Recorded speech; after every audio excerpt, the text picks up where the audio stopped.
Oireachtas, it's just under a year since People Before Profit brought the first motion to this Dáil calling for student nurses and midwives to be paid when they're working on placement.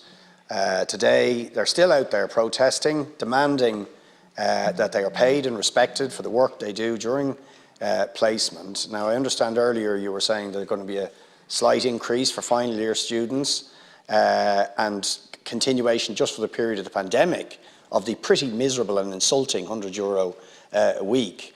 Do you not understand, Taoiseach, that the majority of those student nurses and midwives, repeated out there today by all of them when you talk to them, are planning or considering leaving this country because of the lack of respect and reward they get while they're students, the difficulty of fees, the cost of subsistence, travel, accommodation, the inability to work while they're on placements, that this is not just a COVID issue.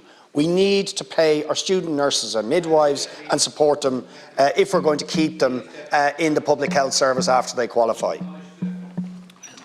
Thanks, Deputy. As somebody who worked in the public health service for about 7 years, as somebody who represents a constituency just like you do, as somebody who has friends and family work in the health service, I very much understand the recruitment and retention challenges that the Irish health services face. I understand that they're far from unique to Ireland. It's a problem faced by almost every health service in the developed world, but nonetheless we are making important progress. The HSE was able to add additional 8,000 staff in the last year, has authorisation to add another 7,000 or 8,000. We have more doctors employed by the HSE than ever was the case before, both consultants and NCHDs, and we have been increasing our midwife and nurse numbers in the last couple of years, and that's extremely welcome. What can we do about it?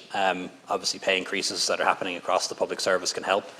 Reductions in income tax, which I know you don't support, but have the same effect in terms of people's take-home pay, helped reduce the cost of living, and also the announcement that Minister Donnelly will make in relation to an increase in the payment for student nurse and student midwife interns.